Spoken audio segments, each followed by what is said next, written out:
Hey, get comfortable. This is the story of how a single night shift, a flawed reactor design, and a series of decisions turned a safety test into the worst nuclear disaster in human history. If you end up finding this valuable, I'd appreciate if you subscribed. No pressure, just if it resonates, I'd love to have you here. Now, let's talk about Chernobyl. April 26th, 1986, 1:23 a.m. Chernobyl nuclear power plant, Soviet Ukraine.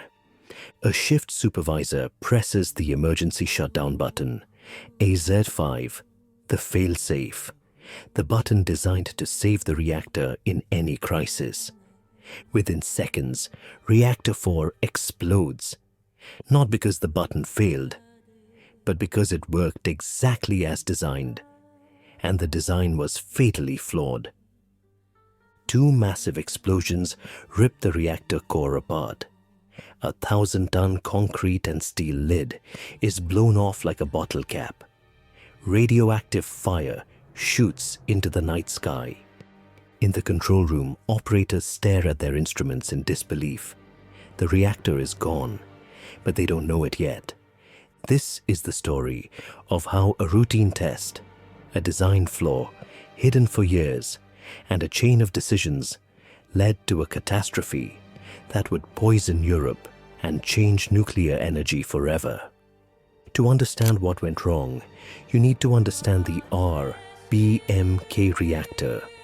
The RBMK 1000 was a Soviet design, massive, powerful, cheap to build.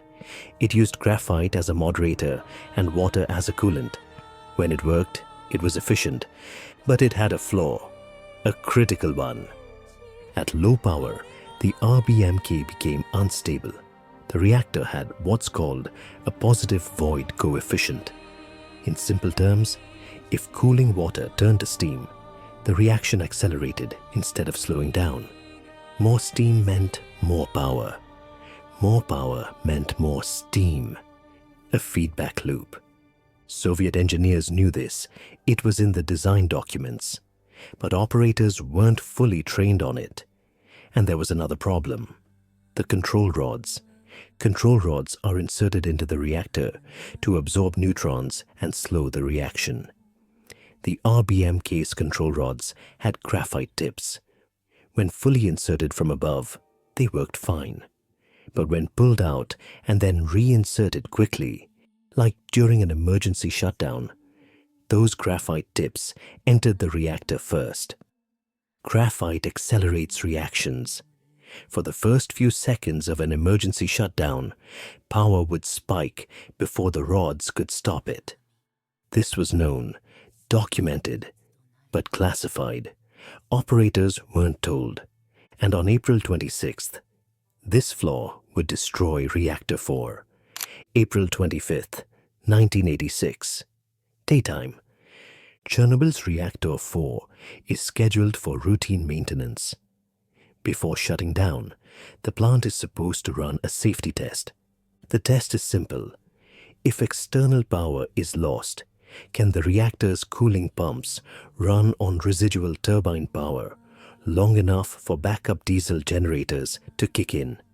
It's a 40-second gap. The test is meant to prove the pumps can bridge it. The test has been attempted before. It failed. This time, they are determined to get it right. But there's a problem. The test is delayed. The grid needs the power.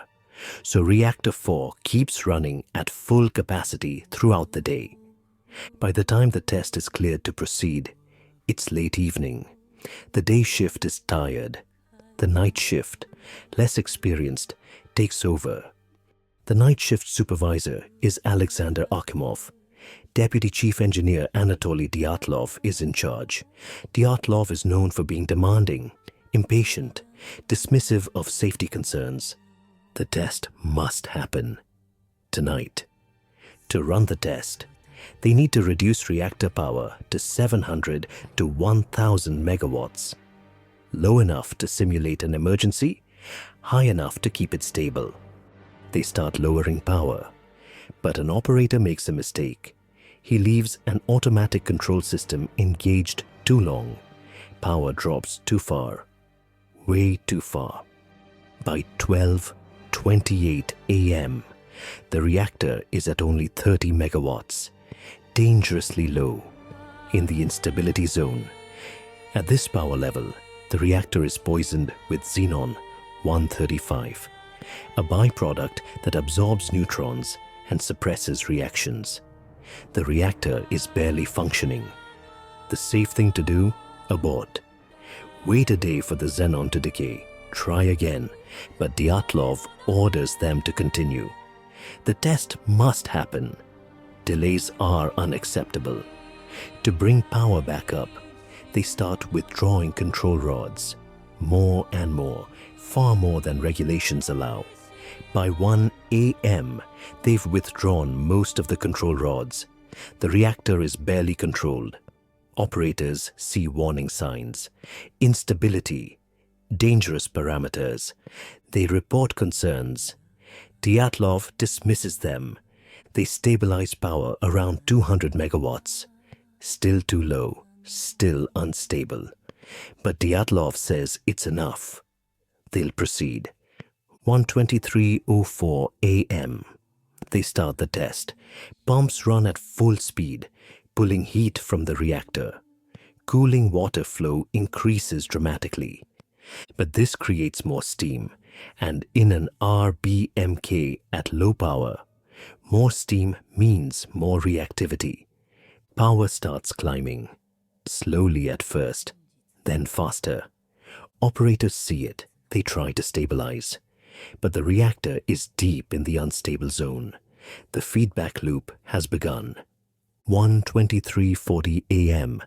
Leonid Toptunov, the senior reactor control engineer, sees the danger. He reports it. We should shut down. Akimov agrees.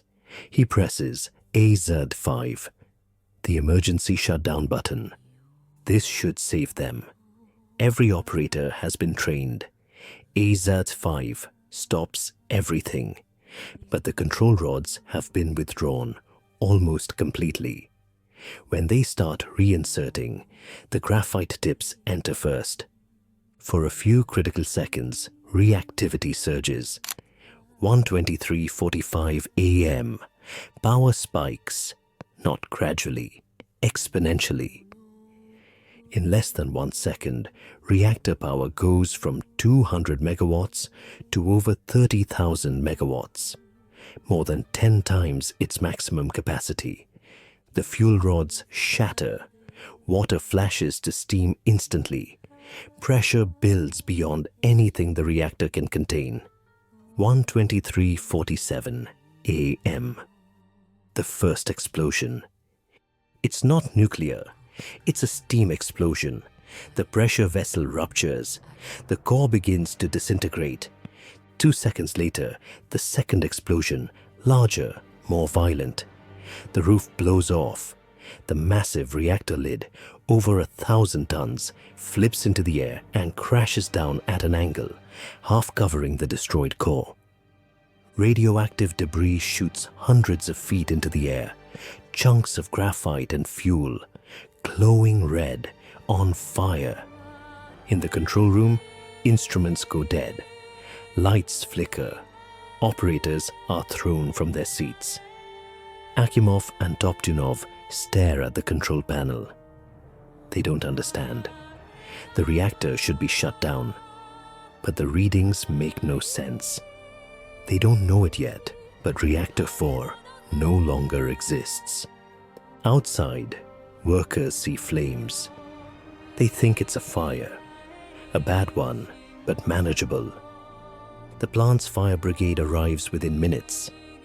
They're not told it's a nuclear emergency, no radiation warnings, no protective gear beyond their normal firefighting equipment.